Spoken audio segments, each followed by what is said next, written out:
Hi, it's Jeannie from Create and Babble. Welcome to my YouTube page. Do me a favor before we get started. Can you subscribe down below?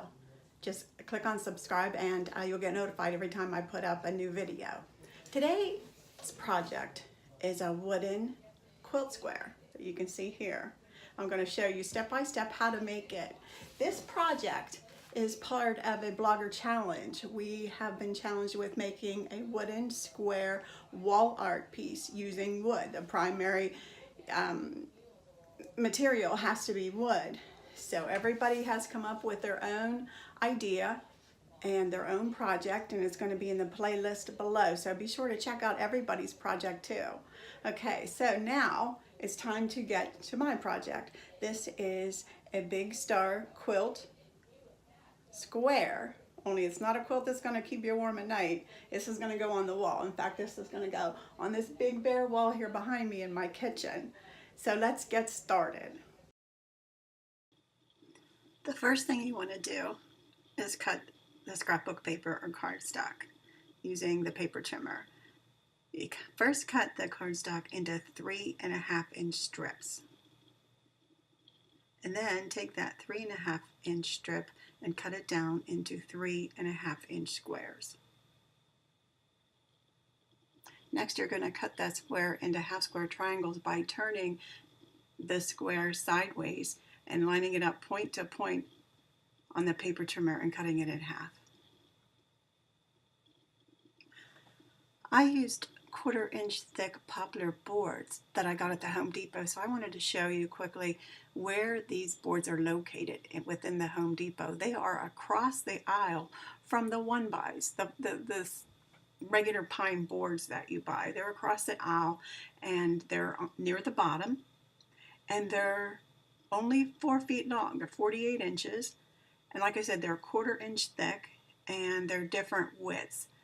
I used 2 4-inch wide, 4-foot long oak boards for this project, and they're not really 4.5 inches wide, they're 3.5.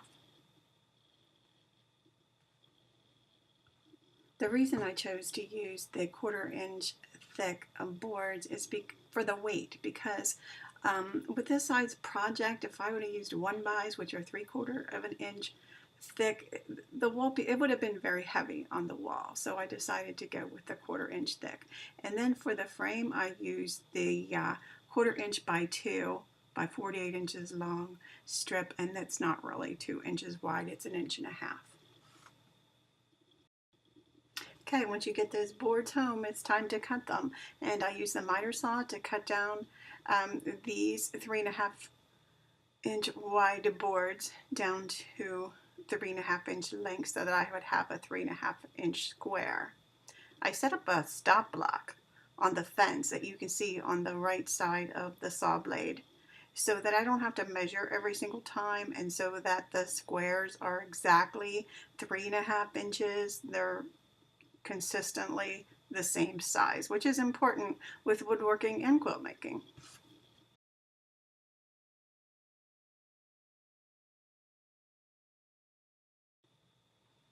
Now it's time to make the half square triangles out of the woods. So what I did was I drew a line from point to point on one of the squares.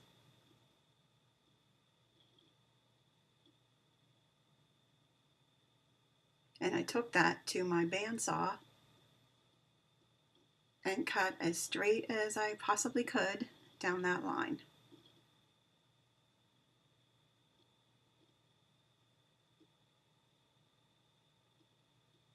And there you have 2 half square triangles out of the wood.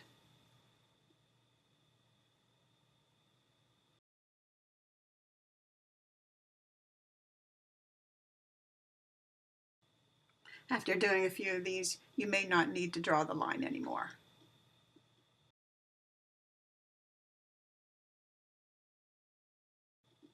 Okay, now it's time to get that pretty cardstock onto the wooden pieces. So you got out your Mod Podge, a brush, and you put on a medium layer of the Mod Podge on the back of the cardstock, making sure to cover all the way to the edges and the corners. It's probably a good idea to pick it up so that you could get to the edges, make sure it's well covered.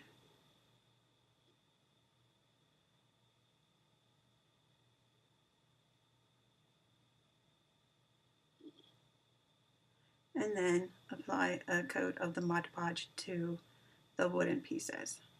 Again, making sure to get all the way out over the edges.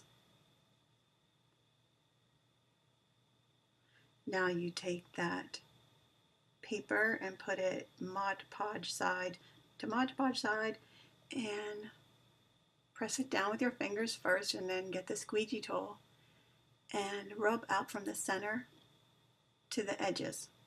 Now some of the Mod Podge will squeeze out along the edges, that's fine. That just means you're doing it right. Then get the brayer and roll across several times using firm pressure to make sure that it's well adhered. This will get rid of any wrinkles and air bubbles and make sure that your paper is well adhered to the wooden piece. Continue this process until all of the half square triangles are covered with the pieces of cardstock.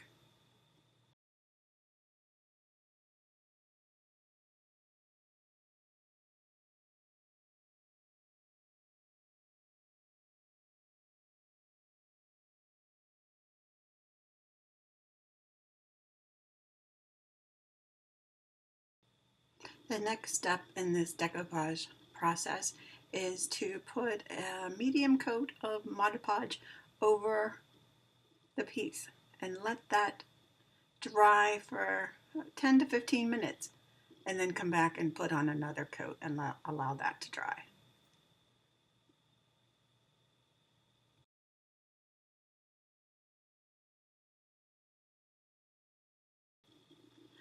Once the half square triangles have thoroughly dried the decoupaging, it is time to go over them with a sanding sponge. Go over lightly the surface of the triangles and a little more on the edges. This just takes away some of the bright newness of the paper, makes it look more like it could be fabric. And then to distress them even further, I take an ink pad, Distress ink. This is, I think, by Tim Holtz. It's a distressing ink that's used in paper crafts like scrapbooking and so on. And anyways, you just go over the edges, and it just makes this half square triangles look a little older, and it gives them some depth and dimension.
You will have a total of 16 half square triangles that are covered with the scrapbook paper, but you will have 4 rectangles and 8 half square triangles that don't get the paper on them. They are painted white. They are the background of the quilt square. So what I did is I diluted craft paint with some water to make a wash and painted on the plain wood squares and half square triangles.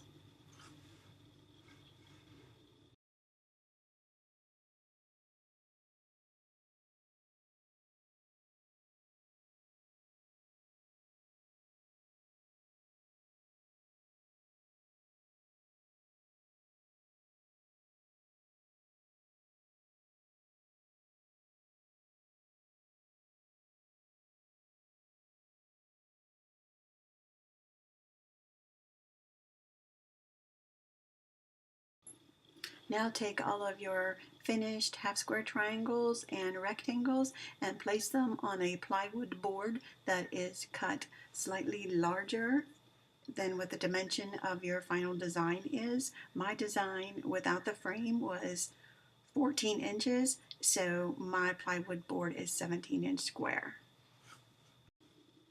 That leaves a 1.5 inch margin around the design, just enough room for the 1.5 inch frame pieces that I cut with my miter saw and then glue down onto the board. His nomination to be our next Secretary of State. Now, this did catch members of this committee by surprise. We were expecting a vote just heading into this vote that's happening right now, but it may have caught President Trump by surprise. President Trump last week in Mar-a-Lago. And the last step is to glue down all the pieces, and I just used a wood glue and put the puzzle together. It was just like putting together a puzzle. And you let the wood glue dry thoroughly before hanging.